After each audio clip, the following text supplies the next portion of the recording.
rak lakuna rahayu panuntun indu ngadekeun lembur pakuan.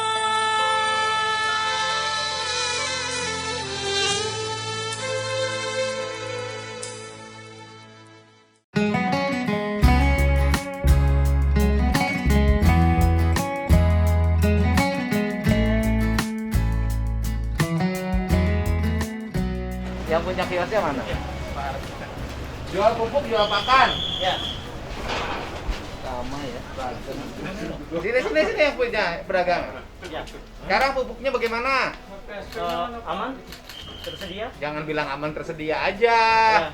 Yang kemarin masalahnya apa? Pupuk kan sempat langka. Pupuk nggak langka, cuman karena kan awal tahun. Nah, Awal itu mungkin administrasinya kan belum siap. nah, Itu dari distributor. yang belinya pakai kartu tani. Enggak, yang pakai kita karung, langsung karung lah kasih. Satu karung. Maksudnya? Pakai kartu. Oh, pakai kartu. Nah, yang belinya petaninya pakai kartu. Kalau dulu nggak pakai kartu, Bang. Nah, Dia diambil melalui ketua kelompok. Nah, kita buat booth, stempel ketua kelompok dengan stempel kelompok yang udah mereka buat di kampung. jadi ngitungnya per kelompok Per kelompok. kebutuhannya. Ya. Kalau perorangan beli gimana? Perorangan kalau memang dia ada namanya di RDKK, baru kita kasih. Harganya berapa? Kalau harga pupuk apa, Pak? Harga pupuk yang subsidi. Kalau subsidi urea 90. Kalau Poska 115.000. Kalau non subsidi berapa? Kalau non subsidi yang mana? Urea. Urea 270. Ini yang masalahnya sekarang, petaninya nggak mau ambil, Pak. Karena mereka udah ada kelompok, ini harus ambil pribadi-pribadi. Karena kan harus ada KTP. KTP sesuai dengan RDKK yang ada udah dikasih. Sekarang harus ambil pribadi. Pribadi. Tadi berdasarkan data RDKK. RDKK. Di RDKK masalahnya apa? Kalau di RDKK, nama yang ada di RDKK tidak sesuai dengan NIK ada. Nah, Kemudian jumlah namanya penduduk- tidak sesuai dengan NIK. Ya. Begitu nama tidak sesuai dengan NIK, tidak dapat pupuk. Nggak dapat pupuk. Nah, itu masalah. Kemudian para petani itu kan karena harus ada fotokopi KTP. Petani ada misalnya 100 kakak, yang ada di RDKK cuma 50, 70. Jadi yang lain kan nggak dapat. Nah, jadi nggak bisa kasih. Oh, jadi akhirnya bisa jadi petani tidak bisa punya pupuk. Akhirnya Akhirnya harus ambil non beradministrasi. Jadi beli sendiri akhirnya. Iya harus beli sendiri. Kendala Anda sebagai pengecer apa? Kalau kendala inilah kalau memang dulu diambil sama kelompok, kita bisa buat nota, stempel kelompok, stempel ketua kelompok, sekretariat kelompok. Tapi kalau sekarang harus ambil pribadi, mereka kecewa. Yang pertama kecewa, kelompok sudah dia bentuk, udah lama, dengan memudahkan petani, ternyata ini sekarang nggak bisa ambil. Permasalahannya karena dia tidak masuk RDKK. Bukan tidak masuk RDKK, masih ada dalam RDKK, tapi dia nggak mau ambil karena menghargai kelompok yang udah dia buat. Jadi mudah mana? Mudah penyaluran pupuk dulu, dikirim ke ketua kelompok, Ya. nanti urusan anggota kelompok, urusan ketua kelompok di desanya masing-masing. Nah, ada yang bertanggung jawab. Mudah sekarang, diambil pakai kartu tani atau kalau nggak punya yang harus data di RDKK. Mudah dulu Ah. diambil sama ketua kelompok karena ini menganggap petani pemerintah memberikan pupuk subsidi di kala musim. Padahal bukan kayak itu tiap bulan. Tapi waktu memang pengambilannya nanti tiap bulan mereka nggak mau ambil untuk apa cepat kali, untuk apa cepat kali mengharapkan pas mau tabur besok hari ini ambil pupuk. Tapi kan kalau memang udah ada di kampung, udah diambil sama ketua kelompok, seminggu mau tabur, udah dipengumuman sama Pak Diki, besok ambil pupuk. Berarti merata pupuknya. Nanti nggak perlu ada ini harus sendiri-sendiri nggak perlu. Tapi lebih mudah. Kemudian mereka kan utang. Kalau memang ke kios bawa uang cash. Nah, kalau di situ kan udah ada kas kelompok, setelah panen nanti baru store kelompok. Iya dulu. Jadi kalau dulu waktu pupuk diambil oleh kelompok, Ya. para petani bisa ngambil pupuk dulu. Ya. Nanti bayar tunainya ketika panen ke ketua kelompok. Ya. Sehingga petani tanpa modal masih bisa bertani dengan baik. Ya. Sekarang itu problemnya ada dua. Pertama harus tunai. Ya. Yang kedua, kalau di RDKK antara nama dengan NIK-nya berbeda, bisa tidak jadi dapat pupuk. Ya. Gara-gara salah entry petani nggak dapat pupuk. Ini masalah sekarang. Bener kan itu kan? Betul. Jadi sarannya bagaimana? Ini Bapak ngomong. Kalau Sini, saran, Wiser. Sarannya gimana? kalau saran yang pertama kembangkan itu kelompok. Biar aja kelompok yang mengambil. Berarti Ya. lebih bagus di dulu. Yang bertanggung jawab ambil kelompok. Ya, yang ambil kelompok. Jadi kan ada yang hari ini meninggal orang tuanya, tapi namanya orang tuanya ada, pupuk nggak bisa ambil, anak yatim nggak bisa dapat apa-apa. Tapi kalau memang udah ada kelompok, orang tuanya sebulan yang lalu udah meninggal, hari ini mau kasih pupuk, ada di kelompok. Ini yang punya sawah, yang Ya. punya sawahnya tuh meninggal. Ya. Yang nanti ngurus anaknya. Nah, Itu karena bapaknya meninggal, kemudian yang ngurus anaknya bisa jadi nggak dapat pupuk. nggak jadi karena memang yang tanda tangannya Karena ayahnya. yang nama itu di RDKK nggak ada. Ya. Yang nana tangan nggak ada. Ya. Jadi sawah bisa nganggur gara-gara meninggal yang punya sawahnya. Iya. Berarti bagusnya kesimpulan, bagus seperti dulu. Ya. Baik pengambilannya via kelompok. Iya. Oke, itu. Nah, sekarang saya tanya, ini punya sawah luas, tapi dia di Jakarta disewakan, yang dapat pupuk siapa? Itu kan di RDKK-nya siapa yang pajak sawah? Yang namanya di RDKK kan bukan nama Bapak Khalid. Oh, boleh. Ya, bukan nama Pak Khalid, tapi Pak Khalid kan bukan petani. Yang namanya di RDKK kan petani. Yang pemilik Nggak sawahnya. akan kebagian, Pak. Ya, itu bukan tuan tanah yang perlu, tapi petaninya yang perlu. Petani. Yang penting kan yang di Bagi mereka kan siapa yang gini, saya punya sawah di Aceh. Nah, Nah, kemudian yang garapnya orang Aceh. nah, Nah, kemudian apakah orang Aceh yang menjadi penggarap sawah saya itu ada di RDKK nggak? harusnya ada. Tapi bisa jadi nggak ada kan? Bisa jadi nggak ada karena ada 100 di desa itu ada 100 yang dapat cuma 50. Oh, Kalau iya. mereka kan yang tahu Gitu. siapa yang menjadi kakak. Tapi Nah, ini RDKK-nya bisa kita dapat. berubah. Jadi gara-gara di data tidak ada namanya, bisa jadi dia tidak kebagian Iya. pupuk. Iya, Itu masalah. Bisa jadi tidak bertani, ini bermasalah juga. Nah, Akhirnya beli pupuk yang non subsidi, Non-subsidi. harganya mahal, 3 kali lipat. iya kan? Harga padinya murah Nah, atau harga hasil produksi pertanian yang lainnya murah, itu problem kan? iya. Jadi usulnya tetap ingin seperti pola dulu, Kelompok. diambil Kelompok. lewat kelompok. Bapak ngomong. Ya. Ah. Usulnya lebih baik diberdayakan kelompok untuk pengambilan subsidi, pupuk Ah. subsidi daripada ambil pribadi-pribadi dengan kartu tani atau memang melalui RDKK. RDKK dan KTP. Karena bisa jadi tidak kebagian pupuk Ya. gara-gara salah administrasi. Ya, Gitu ya, Pak? Betul. Oke. Kemudian ada lagi Pak, Apa yang tuh? paling kecewa lagi petani, dia memakai pupuk ZA, Ah. SP, Posca, Ah. kemudian urea. SP sama ZA nggak ada lagi. Oh. Apakah memang mereka tidak berhak menerima ada subsidi dari negara? Karena kan ada tanah asam, tanah rawa-rawa, perlu pupuk ZA, tapi pupuk ZA nggak ada. Oh. Kalau tahun lalu ada, SP ada, ZA ada. Oh, jadi Sekarang nggak ada. pupuknya sekarang bisa jadi tidak lengkap juga. Tidak lengkap. Di Cuma yang antaranya ada, pupuk ZA. Yang ada sekarang pupuk subsidi apa aja? NPK Posca, Ah. urea sama organik. Oh. Sedangkan kebutuhan memang ada sawah yang memang betul-betul kebutuhannya ZA sama SP nggak ada. ini beli sendiri akhirnya ya. Beli sendiri dengan harga 290.000. Oh, udah non-subsidi. Non-subsidi. Iya.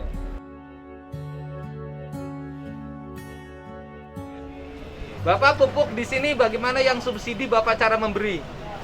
Kalau sekarang pakai KTP, KTP. Tapi harus terdata di RDKK. ya di RDKK. RDKK di Bapaknya ada. Masalahnya kalau RDKK itu apa, Pak? Hah? Masalah yang ditemui dari pola pemberian lewat RDKK. Lewat RDKK. Kadang pupuk kayak gitu kan nggak semua tercapai kayak gitu. Iya, berapa dapat, kita bagi aja berapa persen. Nggak selengkapnya. Tidak semuanya Iya, sesuai karena- data. Iya, sesuai datanya. Karena bisa jadi yang bawa datang ke sini tidak ada datanya. Iya, kalau nggak ada data kita nggak berani. Tidak beri. Akhirnya mereka tidak dapat pupuk. Nggak dapat nyari yang benar. Karena takut ada masalah. Karena di RDKK-nya tidak dapat. Bisa jadi petani itu memang petani miskin. Iya, itu yang gimana masalahnya. Itu yang susah. Orang yang nggak ada RDKK tapi petani miskin. Seharusnya itu ada kasus itu. Ada banyak sih. Banyak. Iya. Sekarang yang dibutuhkan petani tapi tidak ada pupuk subsidinya, pupuk apa? ZA sama SP36 itu kebutuhan di sini, Pak. Oh. Di sini kan padi sekarang tahun ini kebanyakan merah padinya penyakit. Karena kekurangan nggak ada ZA. Oh, jadi petani di sini butuh ZA ZA sama SP36. SP36 karena tanahnya asam. Iya. ya kan? Iya. Dibutuhkan pupuk ZA sehingga padinya pohonnya agak kuning. Agak kuning karena kekurangan ZA. Tetapi pupuk itu tidak ada pupuk Iya, subsidi. kalau tahun kemarin ada, tahun ini nggak ada, makanya padi tahun ini kurang. Kalau Oh. tahun kemarin bagus padinya. Tahun Cukup ini dicapai. produksinya turun Iya. karena pupuk ZA-nya nggak ada. ZA-nya nggak ada, SP36 nggak ada. SP36-nya nggak ada. Nggak juga. Itu yang dibutuhkan di Aceh. Iya. Kalau di Aceh besar kayak gitu itu kebutuhannya. Iya. Tanahnya lain, beda tempat lain kan. Oh. Terpaksa pakai yang Jerman punya, Pak. Oh. Kan mahal, beli mahal kan. Ini pupuk Jerman impor. Subsidi dah. Subsidi. Non subsidi. Berapa kilo itu? Ini Jerman. Iya, 5.000 sekilo. Orang terpaksa nggak ada lagi. Akhirnya petani terpaksa beli Iya. yang 5.000 sekilo pupuk Jerman. Iya, karena Kalau tidak ada. 5.000 sekilo hampir sama dengan di bawah harga beras dong, Iya, Pak. makanya kasihan juga petani. Nggak sanggup beli banyak, beli 5 kilo, tapi padinya nggak cukup. Oh. Kebutuhannya 20 kilo. Iya. Terlalu mahal harganya dibanding dengan produktivitas pertaniannya. Iya. Kalau Ini itu- Jerman. Iya. Ini Jerman punya. Iya. Ini bagus ya. Bagus juga. Cuman mahal harganya. Mahal. Petani nggak sanggup beli. Iya, kalau Belinya ini- cuma sedikit. Iya, kalau itu satu karung 70. Kalau ini kan kalau kemarin tahun kemarin. Kalau ini kan mahal. Hampir 200 satu karung. Ini ganti ZA. Iya, ini memang ZA. ZA. Iya. Terus kalau SP36 gantinya apa? SP36 pos kabel sudah campur-campur, nggak tahu yang lain. Oh, pos coupler. Iya. Non subsidi juga. Subsidi.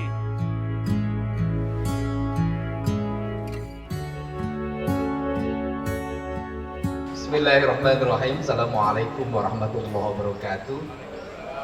Alhamdulillah wa syukurillah wa nikmatillah la haula wa la quwata illa billah. Allahumma sholli ala Muhammad wa ala ali Muhammad. Yang saya hormati Asisten Ekonomi dan Pembangunan Provinsi Aceh, Pak Direktur Jenderal Konservasi Sumber Daya Alam dan Ekosistem, yang hari ini berkat perjuangan kita bersama Komisi 4 dan Kementerian Lingkungan Hidup bisa memindahkan kantor ini. Kantornya boleh dipindah, tapi hutannya tidak boleh dipindah. Segenap unsur forum pimpinan daerah Provinsi Aceh, para kepala dinas, badan dan kantor. Kalau ditanya, apa kekayaan terbesar bangsa ini?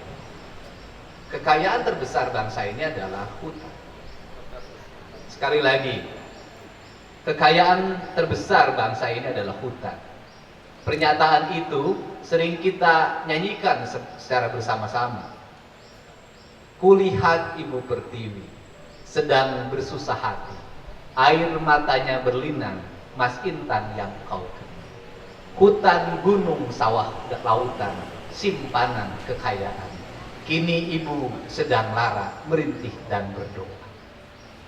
Kalimat NKRI sering muncul dalam lidah kita dalam setiap waktu. Kalimat kita mencintai negeri ini terucap dalam setiap mimbar, dalam hashtag-hashtag di media sosial tak pernah berhenti. Pertanyaan saya adalah, apakah ada kecintaan pada negara kalau kita menebang pohon tanpa izin? Apakah kita ada kecintaan pada negara kalau kita menembak harimau? Apakah kita ada kecintaan pada negara ketika kita merusak konservasi gajah? Benarkah kita mencintai negeri ini kalau kita merusak alam ini? Menurut saya, tidak. Siapapun manusia Indonesia yang mengatakan mencintai negeri ini, tapi membuat kerusakan pada hutannya, pada gunungnya, pada sawahnya, dan pada lautannya, sesungguhnya dia adalah pengkhianat negeri ini. Kenapa saya katakan demikian? Kita tidak boleh melewati sebuah masa di mana negara kehabisan hutannya, negara kehabisan habitatnya, negara kehabisan ekosistemnya. Apapun yang dimiliki tanpa itu, tanpa tak ada artinya. Kita kagum terhadap Saudi Arabia, terhadap kekayaannya. Tapi orang Saudi Arabia ingin punya satu pohon saja untuk ditanam di halaman rumahnya, butuh biaya yang begitu mahal. Kenapa kita menyia-nyiakan negeri ini yang sudah serba dibeli? La in sakartum la azidanakum wa la in kafartum inna azabi lasadid. Kalau kita mensyukuri negeri ini dengan baik, kita merawat hutannya, maka airnya akan berkelok, maka rakyat akan makmur. Dengan apa? Dengan hanya memanfaatkan sumber daya airnya.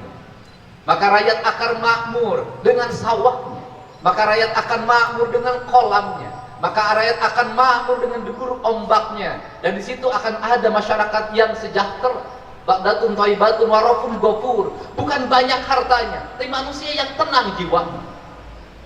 Sekali lagi, bukan banyak hartanya, tapi yang tenang jiwanya.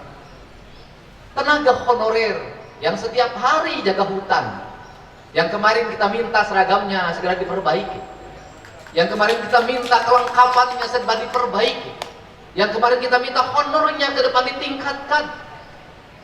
Mereka bisa jadi hanya dapat 2 juta. Mereka bisa jadi sepatunya tidak pernah ganti. Mereka bisa jadi seragamnya tidak pernah ganti. Tapi kenapa mereka mengalami ketenangan jiwa? Karena Tuhan bersemayam dalam hatinya. Maka tumbuhlah semangat ketenangan. Maka ketika melihat harimau tak ada rasa takut dalam dirinya, karena dia adalah sahabatku. Ketika melihat gajah tak ada takut dalam dirinya, dia adalah sahabatku. Ketika melihat semut tak ada takut dalam dirinya, dia sahabatku. Ketika melihat daun tak ada keinginan untuk memetiknya, dia sahabatku. Bagi mereka yang muslim, betulan Pak Muslim Demokrat, menunaikan ibadah haji berpuncak pada wukuf. Wukuf itu pantangannya hanya tidak boleh memetik ranting, tidak boleh membeduh semut, tidak boleh mencabut jerawat. Kalau yang ranting yang kecil saja tidak boleh dipetik, kalau semut kecil aja tidak boleh dibunuh, apalagi pohon, apalagi gajah, apalagi harimau. Puncak keislaman manusia adalah puncak ketika dia bisa hidup bersampingan dengan alam raya tanpa saling menyakiti. Untuk itu, semoga perpindahan kantor ini semakin menjaga Gunung Lauser yang menjadi kekayaan kita, yang dari bentuk badannya melambangkan seorang perempuan tua yang lagi bungkuk, dan di baliknya ada anak yang harus dijaganya, ada cucu yang harus dirawatnya demi masa depan. Inilah prinsip-prinsip dasar dari gunung itu. Jangan biarkan dia terkubur oleh keserakahan tangan manusia, tapi rawat dan jagalah. Siapa yang menjaga ibunya, maka dia akan berkah hidupnya. Siapa yang mengalir doanya, doa anak-anak soleh yang mengalir pada ibunya ketika di alam kubur. Siapa ibu kita? Ibu kita adalah ibu yang melahirkan kita secara jasmani. Ibu kita adalah alam raya ini yang menjadi sumber inspirasi bagi penciptaan manusia. Maka kita menyebut bagi Indonesia ini adalah ibu pertiwi. Siapa yang menyakiti Indonesia, siapa yang merusak hutannya, siapa yang merusak gunungnya, siapa yang merusak seluruh kekayaan alamnya, sesungguhnya dia telah menyakiti ibunya. Sampai kapanpun hidupnya tidak akan berkah. Sampai hadapun gelisah. Apa bukti kegelisahannya? Sudah kaya, masih ilegal logging. Sudah kaya, masih pengen nambah luas hak hutan. Sudah kaya, tapi masih segala diambil. Artinya apa? Jiwanya mengalami kegelisahan. Setiap saat berontak. Kenapa? Karena dia sudah berpindah, nafsu binatang yang terbatasi sudah masuk dalam dirinya. Saya ngobrol dengan ahli ular. King Cobra seganas-ganasnya tidak pernah mematuk manusia. Dia hanya mematuk ketika King Cobra dibuat sebagai bahan permainan dalam pertunjukan. Seganas-ganasnya harimau tidak akan pernah menerkam manusia, manakala manusia itu tidak pernah berbuat jahat pada diri dan keluarga.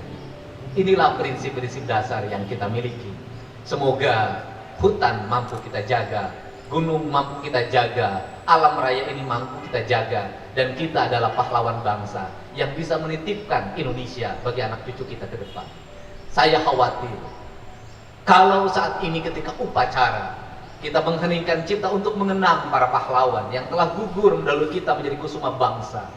Nanti suatu saat ketika seluruh hutan ini habis, anak-anak cucu kita kehilangan sumber daya air, kehilangan kehidupan. Ketika upacara kita mengheningkan cipta, menyampaikan doa semoga leluhur kita di alam kuburnya mendapat siksaan karena telah merusak alam Indonesia secara bersama-sama. Inilah prinsip dasar. Untuk itu saya ucapkan terima kasih dengan ucapkan Bismillahirrahmanirrahim. Kantor baru, jabatan baru, eselon baru, honor baru, tapi hutannya tidak boleh dibikin baru, tetap hutan yang lama. Dengan ini saya nyatakan diresmikan. Terima kasih. Billahi taufiq wal hidayah. Assalamualaikum warahmatullahi wabarakatuh.